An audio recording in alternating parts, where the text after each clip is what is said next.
நான் என் உயிரை, அதாவது நான் என் என்பதை காண முடியவில்லை. என் சொல்ற காரியத்தை நான் இப்பொழுதும் காண முடியல.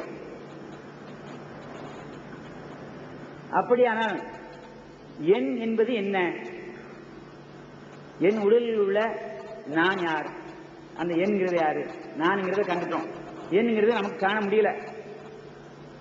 இந்த என்கிற காரியம் எனக்கு என் சரீரம், என் ஆத்மா, என் வேலை, என் காரியம் அப்படின்னு சொல்லி என் இந்த ஆத்மாவுக்கும் உயிருக்கும் உடலுக்கும் சொந்தம் பாராட்டுது இந்த என்கிற காரியம்.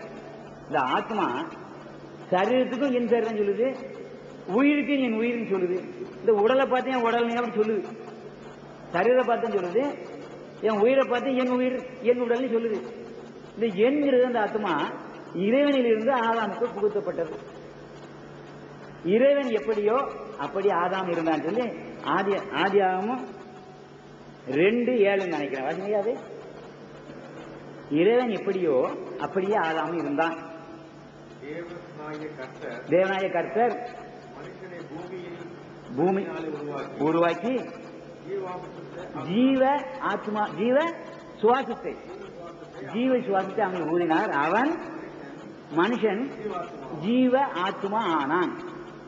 என்னுடைய அதான் ஆதாமுடைய சரீரம் ஜீவ ஆத்மா ஆயிற்று. 1:27 பாக்குறீங்க பாருங்க. 1:27 தானே அவரை குறித்து சொல்லுது. தேவன் தம்முடைய சாயலாக மனிதனை சிருஷ்டித்தார். தேவ சாயலாகவே சிருஷ்டித்தார். 2 முறை சொல்லுங்க. தேவன் மனிதனை தம்முடைய சாயலாக, அவருக்கு ஒரு சாயல் இருக்குது, நாம அறிய மாட்டோம். அந்த ஆத்மாவுக்கு ஒரு சாயல் இருக்குது. பரமாத்மா என்கிற ஒருவனுக்கு ஒரு சாயல் இருக்குது. தம்முடைய சாயலில் ஆதாமை படைத்தார்.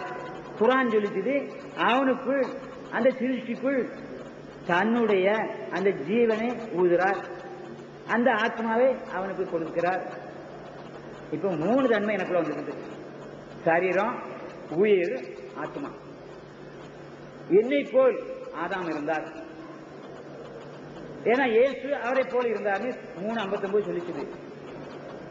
ஆதாம் இயேசுவை போல் இருந்தார், இயேசு ஆதாமை போல் இருந்தார். அப்படியா நானும் இயேசுவை போல் இருக்கிறேன். அவரும் என்னை போல் மனிதன், நானும் அவரை போல் மனிதன். இயேசுவும் ஆதாமை போல் ஒரு மனிதன், ஆதாமும் இயேசுவை போல் மனிதன், என்னை போல அவர் ஒரு மனிதன். ஆதாமுக்கு இறைவன் ஆத்மாவை கொடுத்தான், உயிரை கொடுத்தான், சரீரத்தை கொடுத்தான். இயேசுவுக்கு கடவுள் ஆத்மாவை கொடுத்தார், சரீரத்தை கொடுத்தார், ஆத்மாவை கொடுத்தார், உயிரையும் கொடுத்தார். எனக்கும் என் ஆத்மாவையும் சரீரத்தையும் உயிரையும் தந்தார். நான் 3ஆ இருக்கிறேன். ஜெவமணிங்கிற பெயருக்கு 3 இயல்பு நிலை இருக்கு. நான் ஒருவன் அல்ல, ஆனா ஜெவமணிங்கிற ஒருவன் தான். ஜெவமணின்னு சொன்னா என் உயிருக்கும் ஜெவமணி தான் பேரு, என் உடலுக்கும் ஜெவமணி தான் பேரு, என்னுடைய ஆத்மாவுக்கும் ஜெவமணி தான் பேரு. ஜெவமணி போட்டா ஜெவமணியுடைய ஆத்மா, ஜெவமணியுடைய சரீரம், ஜெவமணியுடைய உயிர், ஜெவமணியுடைய உடல், இப்படித்தான் சொல்லுவோம். மண்ணாட்ட என் துணியை போட்டா ஜெவமணி சட்டை அப்படித்தான் சொல்லுவாங்க. என் பேர் தான் எழுதி, ஜெவமணி சட்டையும் எழுதி வச்சிருப்பான். என் சட்டை கூட ஜெவமணிக்கு பேர். அப்ப ஜெவமணி நான் தான். இந்த ஜெவமணி கூட 3 இருக்கு.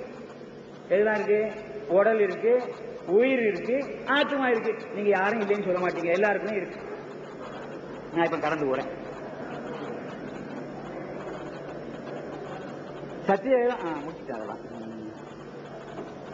அதாவது எந்த ஒன்றும் ஒன்றா இருக்கிற ஒரு பொருள் அறிய முடியாது. ஒரு பொருள் தன்னை வெளிப்படுத்தாமல் அதை அறிய முடியாது.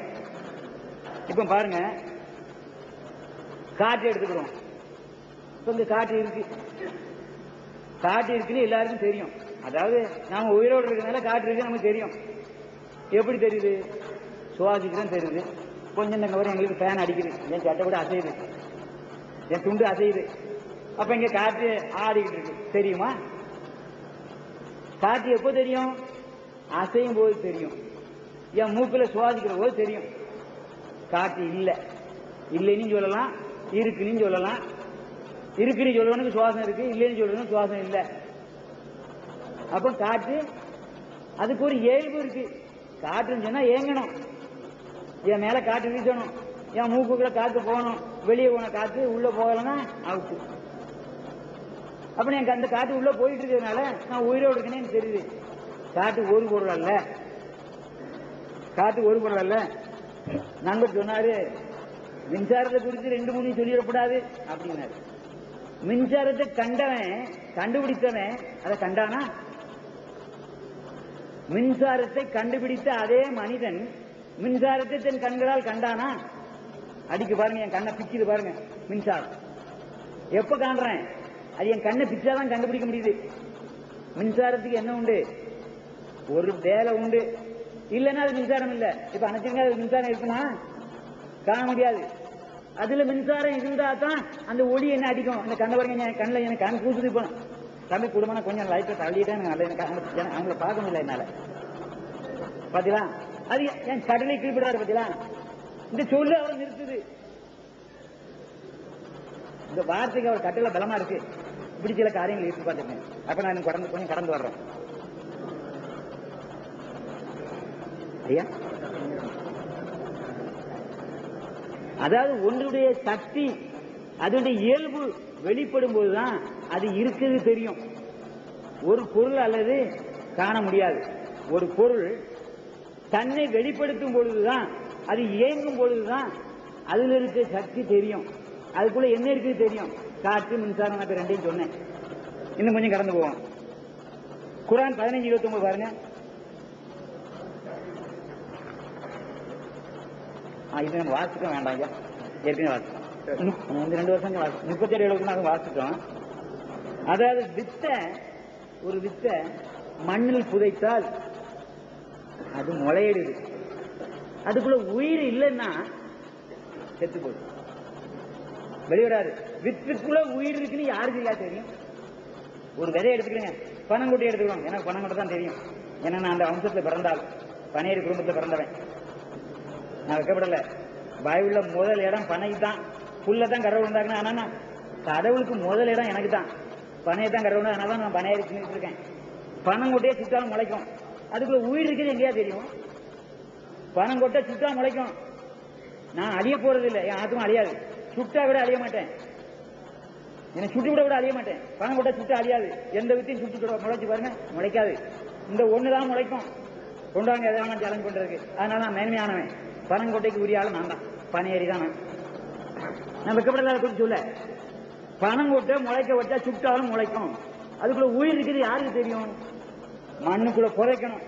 வித்து வேணும், மண்ணுக்குள்ள புதைக்கணும்.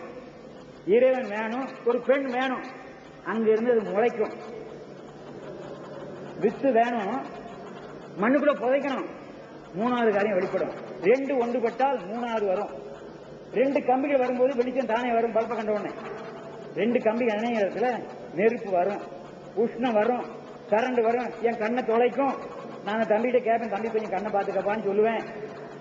என்னோட மோசம் இந்த ஐயாவுக்கு. வழிய போகும்போது காய்கறங்கிட்ட படுற பாடம் அவன் கேட்கிற ஏச்சி இவர் தான் போட்டு தப்பு பண்ணாரு, இவர் திட்டுதான் அவன் தான். இவருக்கு கண்ணு பேரு இவருக்கு ஞாபகம் இருக்காது.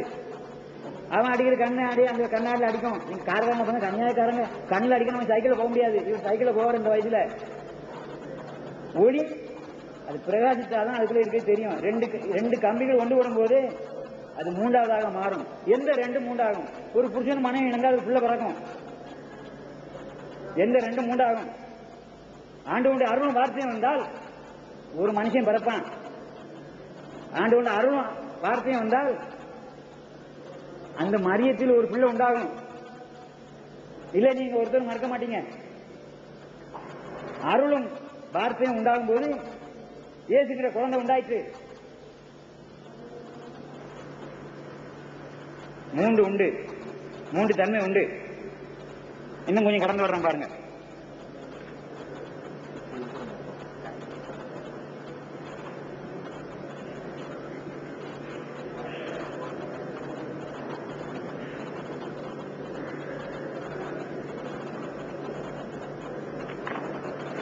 கொஞ்சம் சீக்கிரமா போச்சு கடந்து பேசுறாங்க. நான் கொஞ்சம் கடந்து வேகமா வந்துடுறேன்.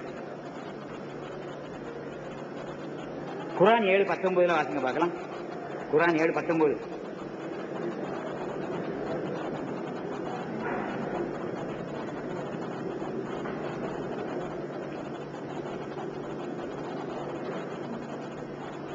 இறைவன் ஆதாமை நோக்கி ஆதாமே நீரும் உம்முடைய மனைவியும் இச்சோலையில் வசித்திருங்கள். நீங்கள் இருவரும் நீங்கள் விரும்பிய இடத்தில்